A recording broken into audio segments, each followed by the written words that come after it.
Համեցեք, պարոն Խաչատրյան։ Շնորհակալություն, պարոն վարչապետ, ես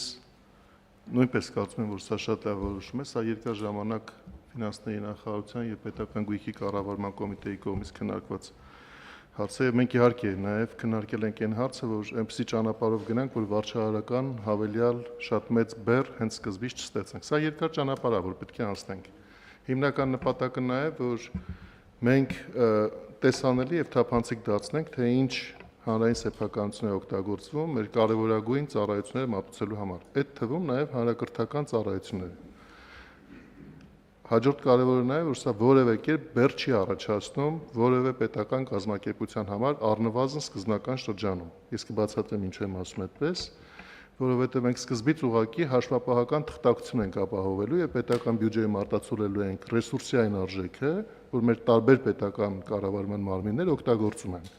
Եվ պայմանավորվել ենք, որ մի կողմից ծախսն են գրելու, մյուս կողմից առանց քննարկելու այն եկամուտներն են գրելու, որոնք հաշվարկային մեծություն են, բայց նաև ծախսը դիմաց է, որ մենք տալու ենք պետական բյուջեից, որպեսզի այդ դպրոցը որպես ՊՕԱԿ բավարար միջոցներ ունենա քննարկումից դուրս այդ վճարը վճարելու համար։ Հաջորդ հարցը նաև, որ իսկ ինչպես ենք որոշում այդ վճարի արդար չափը։ Պետական գույքի կառավարման կոմիտեն մեր ընդհանուր կարգավորումների համաձայն սկզբից առաջարկել էր որոշել տվյալ գույքի վարձակալության շուկայական արժեքը, որպեսզի ամեն ինչ արդար եւ լինի այնպես, ինչպես շուկայում է տեղի ունենում։ Մենք այդտեղից նահանջ կատարեցինք որոշ չափով, ասացինք, որ մենք սկզբից այդքան մեծ գնահատումներ չենք պատվիրի, որովհետեւ իրականում գույքային միավորների քանակը շատ մեծ է եւ համանմանության բազմաթիվ տվյալներ կօգտագործենք այդ թվում կադաստրի կոմիտեից վերցնելով, որ սկզբից մեր բյուրոկրատական process-ները շատ ծախսատար չդառնան եւ ժամանակատար չդառնան, այսինքն մոտարկումներ կլինեն։ Էլի կարգը կգրենք, այն ժամանակ մանրամասները կքննարկենք։ Արդյունավետության հարցը հաջորդ շատ կարևոր հարցն է, որ կգա։ Եվ ես այստեղ երկու շատ եմ ուզում առանձնացնել։ Օրինակ, հանրային ծառայությունների կարգավորող հանձնաժողովի հետ քննարկում ենք, որ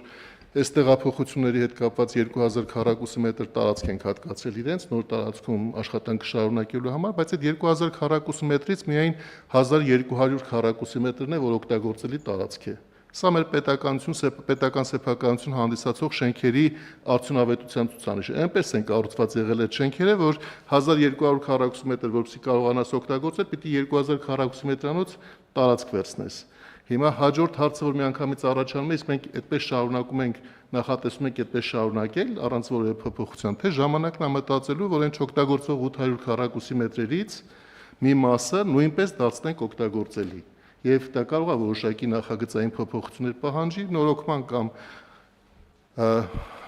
արդիականացման, այսպես ասած, լրացուցիչ ծախս, բայց վստահաբար ավելի մեծ արդյունավետություն։ Եվ ի վերջո հաջորդ շերտը բազմաթիվ պետական կառավարման մարմիններ ունենք, որոնք օգտագործում են տարածքները ավելի, քան իրենց պետք է։ Եվ այս քննարկումը ոչ առաջիկա 2-3 տարիներին, խոսքը իհարկե չի վերաբերում դպրոցներին, մենք ենք դպրոցները նախագծել, համաձայնվել, որ այդ տեսակ նախագծերով լինեն իրենք, բայց շենքեր կան հաստատ, որ իրենք ազատ տարածքներ կազմակերպություններ կան, որ երբ որ մենք ասենք, որ իրենց վարձակալած ռեսուրսի արժեք կամ օգտագործող ռեսուրսի արժեքը տարեկան 50 միլիոն դրամ է կամ 100 միլիոն դրամ է,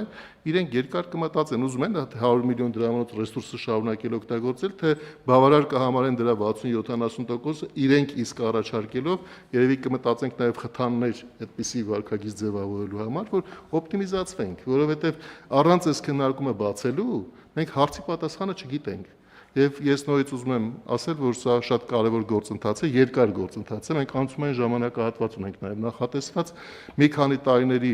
արդյունքում նոր կկարողանանք ծածկույթ ամբողջական ապահովել եւ պետք է այս ճանապարհը անցնել։